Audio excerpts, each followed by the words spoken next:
어제 저녁에 거리에 나가서 우리가 또 캐롤 찬송을 불렀고요. 또 복음을 선포했습니다. 크리스마스의 주인은 예수님이십니다. 예수님 믿고 구원받으세요. 선포했고요. 또 이렇게 선포하다 보니까 뭐 갑자기 메리 크리스마스 하라 그랬더니 인생의 모든 문제는 예수님 만나면 해결됩니다 막 이러면서도 강력한 복음이 선포되더라고요. 감사하고 주님께 감사하고 이날 더 주님께 큰 영광 올려드리기를 원합니다. 우리 오늘 하나님께서 우리에게 주시는 말씀을 다 함께 일어나셔서 선포하고 아멘하기를 원합니다. 히브리서 13장 8절입니다. 읽습니다. 시작. 예수 그리스도는 어제나 오늘이나 영원토록 동일하시니라. 아멘. 자리에 앉으시겠습니다. 오늘 말씀의 제목은요, 영원토록 동일하신 다시 오실 예수 그리스도 우리의 유일한 소망, 이러한 제목으로 성탄 메시지를 나누도록 하겠습니다. 크리스마스다, 성탄절이다, 예수님의 생일이다 라고 이야기하지만 사실 12월 25일은 예수님께서 태어나신 정확한 날은 아닙니다. 복음이 로마에 전해지기 전에 로마인들에게는 태양신을 숭배하는 관습이 있었습니다. 12월 25일을 그들은 태양신, 태양의 생일이다 라고 해서 오래전부터 축하하는 관습이 있었습니다. 아마 12월 25일 이때쯤을 기준으로 해서 낮의 길이가, 해가 떠 있는 시간이 늘어나기 시작하거든요. 그래서 아마 이때쯤을 태양의 생일이다 라고 해서 이렇게 축하하던 관습이 있었는데, 로마가 복음화된 이후에 이날이 예수님 탄생한 날로 바꾸어 지키자라고 한 것이 아닐까. 이것이 크리스마스의 기원에 대한 가장 유력한 설명입니다. 어젯밤, 그제밤 계속 눈이 내렸고요. 지금도 눈이 내리고 있죠. 네. 좋아요? 그래요. 화이트 크리스마스 좋아요. 크리스마스인데 눈이 내리니까 왠지 모르게 낭만적입니다. 어젯밤에 우리가 캐롤 찬송을 부를 때에도 아름다운 하모니였습니다. 그렇죠? 막상 나가서 이게 부르니까 소리가 분산돼서 이게 과연 화음이 좋은 건지 안 좋은 건지 잘 모르겠더라고요. 그런데 그 올라온 영상 보니까 화음이 아름답더라고요. 혼성 사중창 맞나요? 네, 사중창. 근데 이렇게 우리가 이렇게 눈도 내리고 성탄절이고 우리가 막 캐롤을 아름답게 부르니까 지나가는 사람들이 예수님 믿지 않는 사람들도 그걸 좋아해요. 분위기가 좋은 거예요. 많은 사람들이 즐거워하는 것을 보았습니다. 또 적지 않은 사람들이 영상도 찍어갔습니다. 한참을 서서 구경하는 가족들, 연인들도 있었고요. 또 어떤 길거리 성도들은 함께 찬송도 불렀습니다. 이것이 크리스마스의 낭만적이고 아름다운 분위기라고 할 수 있겠습니다. 크리스마스 하면 이쁘게 장식된 트리, 조명, 또 빨간 옷을 입은, 오늘도 빨간 옷들이 많습니다. 빨간 옷이 많아요. 산타 할아버지 생각나고요. 우리 어린아이들은 자고 일어나면 양말 속에 담겨있는 선물이 생각날 수 있고요. 연인들이나 가족들에게도 왠지 이날만큼은 좋은 데 가서 외식을 해야 될 것 같은 그런 특별한 날이 바로 크리스마스 하면 우리가 생각하는 이미지들입니다. 그런데 사실 여러분, 정직하게 예수님께서 탄생하시던 바로 그때로 우리 다시 돌아가 볼 수 있다라고 하면 사실 많은 것들은 우리가 성탄절 하면 생각하는 것들과 무관한, 전혀 상관이 없던 분위기였다는 것을 알 수 있습니다. 오늘도 이렇게 찬양 가사의 배경이 막 눈이 내리고 이렇게 트리가 있고 그래요. 그런데 이스라엘에는 눈이 거의 안 옵니다. 그리고 저 트리는 북유럽에 가면 있지요. 이스라엘에는 없습니다. 우리가 생각하는 이미지들이요, 사실 예수님 탄생할 때의 그 배경과는 조금 거리가 많다라는 것입니다. 조금 더 엄밀하게 이야기하면요, 그날은 낭만적이지 않았습니다. 아름답지도 않았습니다. 제 생각에는요, 힘든 밤이었습니다. 어떻게 볼 때에는 버겁고 감당 안 되는 문제들이 계속해서 연속해서 일어나던 그러한 상황이었습니다. 요셉과 정혼한 마리아가 남자를 알기도 전에 결혼식을 올리기도 전에 아이를 잉태했다라고 하는 사실은 매우 수치스러운 일이었습니다. 좀 더 나아가 최악의 상황이 되면요, 돌에 맞아 죽을 수도 있었던, 그러니 예수님의 탄생은 그 잉태 시작부터 감당하기 너무나 어려웠던, 버거웠던 현실이었을 것입니다. 해산할 기한이 임박했습니다. 거의 막달이 된 겁니다.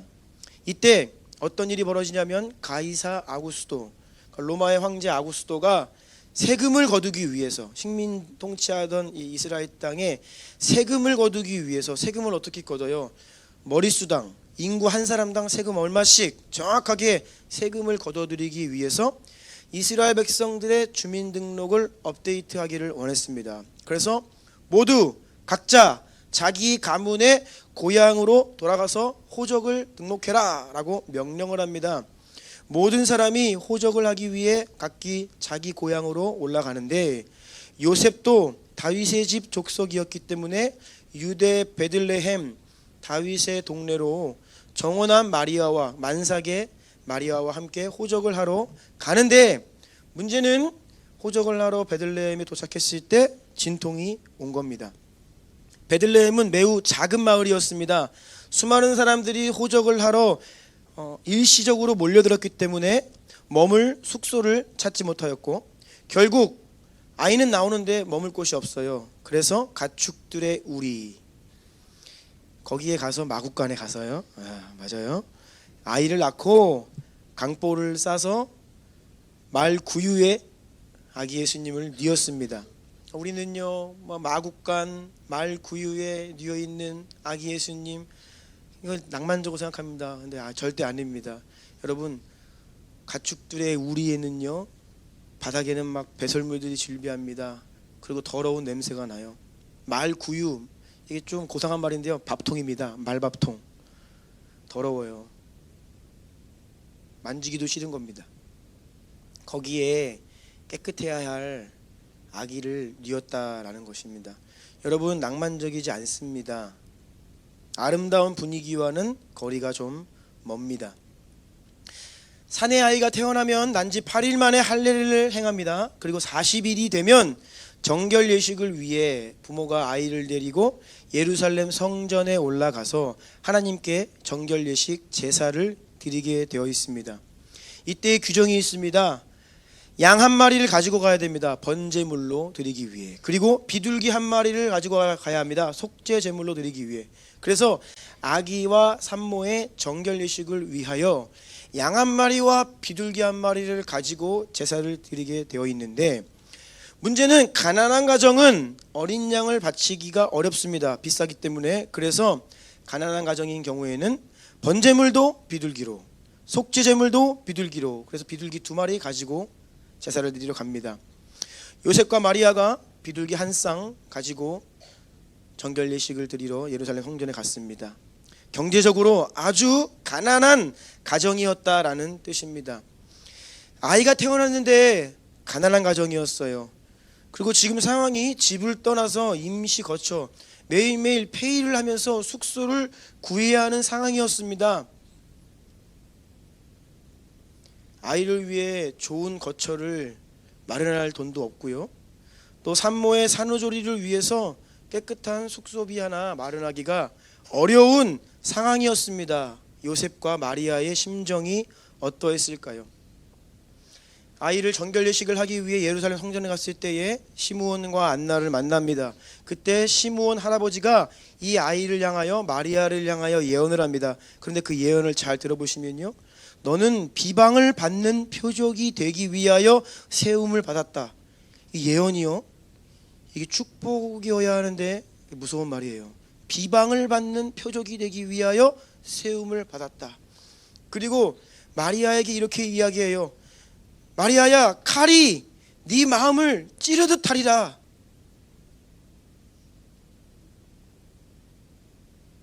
마음이 찢어질 듯이 고통스러울 것이다 라는 것을 예언했어요.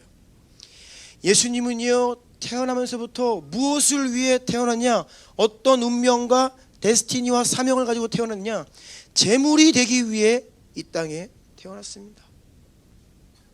제물이 되기 위해.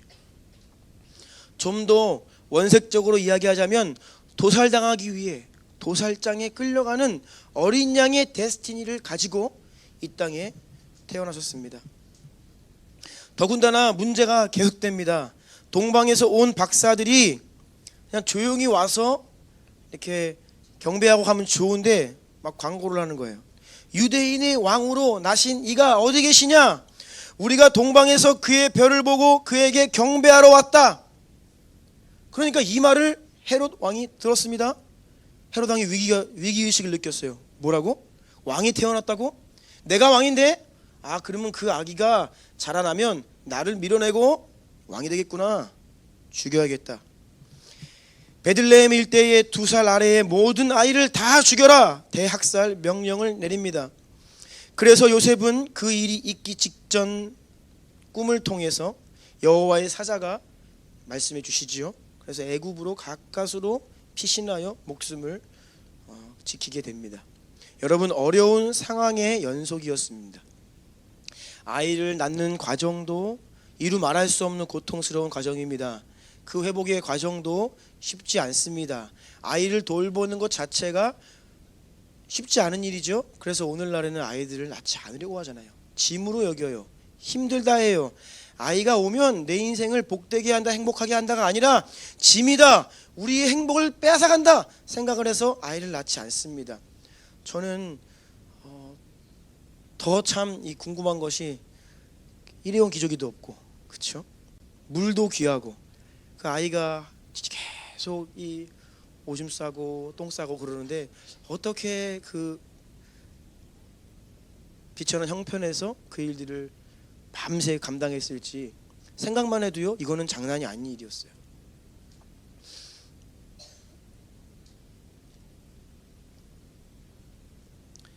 정말로 정신줄 놓으면요, 까딱 잘못하면요, 마리아는 요셉은요 신세한탄하고 우울해하고 고통스러워하고 왜 우리가 이렇게 구질구질하게 힘들게 고통을 감당해야 하는가라고 불평을 할 만도 합니다. 동방 박사들이 아기 예수님께 경배하기 위해 왔을 때 손에 무언가를 들고 왔습니다. 황금과 유향과 몰약. 여러분, 이게 무엇인지 아십니까? 이것은요, 요셉과 마리아에게 아이를 육아할 수 있는 생계비였습니다. 당장 애굽으로 피신을 해서 당분간 살아야 하는데 재정이 없는 가난한 가정이었기 때문에 피신 자금이었어요. 하나님께서 동방 박사를 통해 초자연적으로 까마귀가 물어다 주듯이 이 재정을 공급해 주신 것이었습니다. 이것이 아니었더라면 아마 요셉과 마리아는요 생존 자체가 불가능했을 것입니다. 제가 지금 계속 말씀드리는 것은 예수님의 탄생을 그냥 표면적으로 인간적인 눈으로 보자면 아주 비천했고 서럽고 불쌍하고 비극적으로 보이기까지 아주 힘든 상황이었을 것이라는 것을 말씀드리는 것입니다. 그런데 하지만 그럼에도 불구하고 요셉과 마리아는 믿음으로 이 모든 상황을 잘 감당했습니다. 마리아는 처음 천사의 방문을 받았을 때에 뭐라고 답합니까? 주의 여종이 오니 말씀하신 대로 내게 이루어질 것입니다. 아멘. 자신이 감당해야 될 수치와 죽음의 위기까지도 그냥 그 말씀하신 대로 이루어질 것입니다. 믿음으로 그것을 취합니다. 요셉은 주의 사자가 꿈을 통해 말씀하시면 그때마다 그 즉시 주의 사자의 분부대로 행하였다. 주의 사자가 밤에 말씀하셨어요. 헤롯이 아이를 죽이려 한다. 피신해라. 그런데 그 성경 말씀을 잘 읽어보면요, 그 밤중에 그 꿈을 꾸고 눈을 뜹니다. 그런데 이 요셉은요, 해가 뜨면 다음 날 이게 아니에요. 그 한밤중에 눈을 뜨자마자 정리해 짐 싸서 그 밤에 피신합니다. 애굽으로. 요셉은 마리아는요, 주님 말씀하시면 믿음으로 그냥 그 자리에서 즉각 순종하고 자신들의 상황과 형편을 핑계하지 않고 그냥 하나님께 의탁하면서 주님 말씀하셨으니 주님께서 우리에게 주신 사명이니 그냥 감당하겠습니다 라고 하며 묵묵히 그 모든 고통과 어려운 현실을 능히 감당했던 것으로 보입니다. 성경에는 자세히 기록되어 있지 않지만 그 어디에도 요셉과 마리아는 불평을 했다거나 신세 한탄을 했다거나 이러한 흔적은 전혀 보이지 않습니다. 오직 믿음으로 그 사명을 잘 감당했습니다. 여러분, 요셉과 마리아에게는요, 가난도 문제가 되지 않았습니다. 감당하기 힘들 만큼 연이어 벌어지는 어려운 상황도 문제가 되지 않았습니다. 이 모든 어려움을 능히 이겨낼 수 있었던 이유는 내가 지금 주님의 뜻을 따르고 있다라고 하는 확신. 우리는 지금 이 땅을 구원하실 하나님의 아들을 잉태하고 해산하고 그 아이를 양육해야 될 거룩한 사명을 하나님께 받아 그 사명을 감당해야 한다라고 하는 그 믿음 한 가지를 가지고 있었기 때문에 여러분, 주님이 주신 사명이 있고 그 사명에 순종하여 나아간다라고 하면 가난도 죽음도 어떠한 핍박도 문제가 되지 않은 줄로 믿습니다. 그들은 예수님의 초림, 예수님의 첫 탄생을 받아내야 하는 사명을 받은 사람들이었어요. 여러분, 하나님께서 우리에게 사명을 주십니다. 우리를 거룩한 하나님의 백성으로 부르셨습니다. 그리고 너희는 이제는 세상의 빛과 소금으로 살아야 한다. 가서 제자를 삼아야 한다. 라고 사명을 주실 때 하나님이 우리에게 사명을 주시는 것 자체가 영광이고 그 사명을 완수하기 위해서는 가난도 고난도 어떤 어려움도 우리가 주저앉을 수 없는 것이에요. 하나님은요, 하나님께서 사명을 주시고 순종하라 하시고 순종하며 따라오는 자들을 그냥 두지 않으십니다. 당연하지요. 하나님이 주신 사명이에요. 그 사명을 감당하기 위해 순종하고 있어요. 그렇다면 초자연적으로 간섭하셔서 인도하시고 도우시고 먹이시고 입히십니다. 아멘. 우리에게도 이 믿음이 필요합니다. 그리고 여러분, 오늘 2023년 성탄절을 지나는 주나임 교회와 성도들에게도 이러한 삶이 되어야 합니다. 만약 여러분 지금 내가 주님의 뜻 안에 있다, 나는 순종으로 인생을 살고 있다, 나는 거룩한 사명을 받았다 라고 하는 확신이 있다라고 한다면 그 어떤 문제도 여러분 능히 돌파할 수 있습니다. 가난도 문제가 아니에요. 이 시대의 최대의 이슈는 돈입니다. 가난한 거예요. 경제적으로 압박받고 먹고 살기가 힘들다. 이 논리가 모든 사람들의 인생을 지배하고 있어요. 여기에 매여서 넘어지고 무너지고 슬퍼하고 고통하고 우울해하고. 문제는 그런데 돈이 문제가 아니라고요. 가난한 것이 문제가 아닙니다. 우리에게 거룩한 사명이 있느냐, 나는 그 사명에 순종하며 나아가고 있는가, 이것이 더 본질적인 문제라는 것입니다. 여러분, 세상이 다 무너진다고 하여도 우리 주님은 어제나 오늘이나 영원토록 동일하신 분이십니다. 그분을 붙들고 그분의 사명으로 나아간다라고 하면 우리는 결코 흔들리지 않고 요동치 않을 것입니다. 히브리서 12장 26절로 28절 함께 읽어볼까요? 시작. 그때에는 그 소리가 땅을 진동하였거니와 이제는 약속하여 이르시되 내가 또 한 번 땅만 아니라 하늘도 진동하리라 하셨느니라. 이 또한 한 번이라 하심은 진동하지 아니하는 것을 영존하게 하기 위하여 진동할 것들 곧 만드신 것들이 변동될 것을 나타내심이라. 그러므로 우리가 흔들리지 않는 나라를 받았은즉 은혜를 받자 이로 말미암아 경건함과 두려움으로 하나님을 기쁘시게 섬길지니 아멘. 또는 감사하자. 아멘. 하나님께서 이 마지막 때에 온 세상을, 땅과 하늘을 진동하신다는 거예요. 그때에 유일하게 흔들리지 않은 한 가지는 하나님의 나라, 예수 그리스도 이름 안에 있는 믿음. 아멘. 그 이외의 것들을 다 흔드세요. 영원하지 않은 것이 유한하다는 것을 알려주기 위해서 우리가 누리던 그 모든 것들을 흔들어서 무너뜨리시는 때가 옵니다. 그때가 임박했어요. 여러분이 가지고 있는 것 중에서 영원한 것이 무엇입니까? 그것 이외에는 다 흔들려서 빼앗기고 없어지게 될 거예요. 경제 위기가 옵니다. 어려운 때가 옵니다. 부동산 위기도 올 것입니다. 여러 가지 어려운 일들이 올 것입니다. 그런데 그때에 우리가 어떻게 그 진동을 이겨낼 수 있을까? 우리 안에 흔들리지 않는 하나님의 나라가 있어야 돼요. 예수 그리스도가 있어야 됩니다. 그분께서 우리에게 주신 거룩한 사명이 있어야 됩니다. 그 사명을 순종함으로 따라가고 있어야 합니다.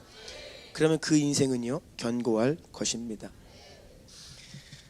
우리가 주님 바라보고 주님께 순종하며 살면요 그 어떤 일을 만나도 두렵지 않습니다. 요동치 않을 것입니다. 마리아와 요셉은 예수 그리스도의 이 땅을 구원하시기 위한 예수 그리스도의 초림을 준비하고 예비하고 또 그것을 받아내는 거룩한 통로로 부름받아 쓰임받았습니다. 저는 오늘 이 시간 확신하는 것은 저와 여러분 우리 주나님은요 이 세상을 구원하기 위해 다시 한번 오실 예수님의 재림의 통로로 부름받았습니다. 우리가 이 거룩한 부르심을 확신하고 이 일에 온전히 순종하고 헌신하며 나아가면 우리 앞에 기다리고 있는 어떤 문제도 문제가 아닐 것입니다. 능히 감당하고도 남을 만한 넉넉한 모든 여건을 허락해 주실 것입니다. 요셉의 꿈에 나타나셔서 지시하신 주의 사자가 우리에게 나타나실 거예요.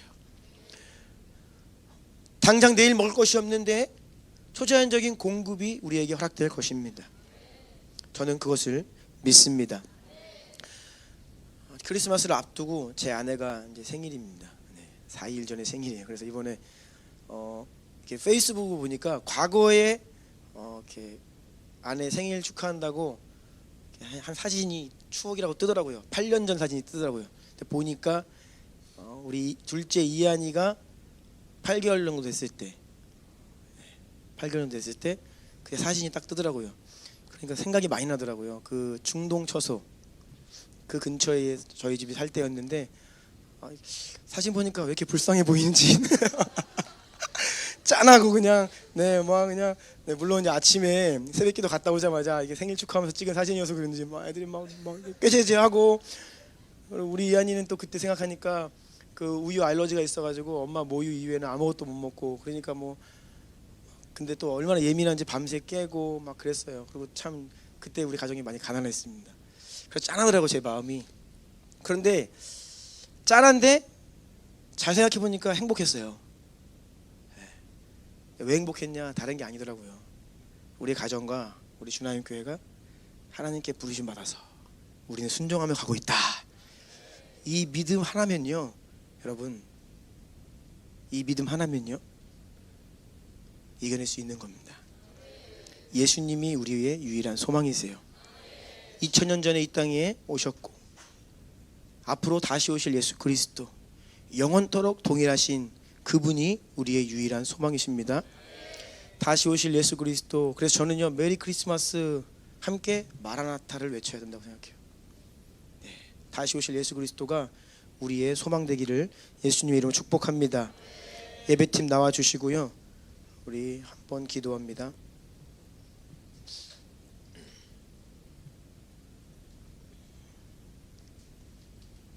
하나님께서 우리 주나님 몸에 지체된 여러분 한 사람 한 사람 모든 가정들에게 이 거룩한 부르심을 계속 콜링하고 계십니다. 다시 한번 이 땅에 오실 예수 그리스도, 그 길을 예비하는 오늘날의 요셉과 마리아를 찾고 계십니다. 내가 그 일을 감당하는 일이라면 어떤 수치도 두렵지 않습니다. 어떤 죽음의 위기도 두렵지 않습니다. 내가 생각지도 못했던 어려운 상황도 내가 두렵지 않습니다. 오직 주님만 따르며 순종하여 그 사명 감당하기를 원합니다. 주여, 저와 우리 가정과 우리 교회가 주님 다시 오실 길을 예배하는 이 거룩한 사명을 잘 감당하도록 도와주시옵소서. 가장 은밀하게 겸손하게 한번 이 땅에 임하셨던 예수님은요, 장차 앞으로 가장 위대하게 영광스럽게 다시 임하시게 될 것입니다. 어린 양의 겸손으로 임하셔서 승리하셨던 예수님은요, 다시 한번 사자와 같은 왕권으로 임하셔서 우리를 구원하실 것입니다. 여러분 이 사실을 믿으십니까? 그렇다면 이 일에 여러분 자신과 가정과 이 교회를 주님 앞에 다시 한번 내어드리기를 원합니다. 주여 우리를 사용하여 주시옵소서. 주여 우리에게 그 믿음을 허락하여 주시옵소서. 우리 주님의 이름 한 번 부르고 기도합니다. 주여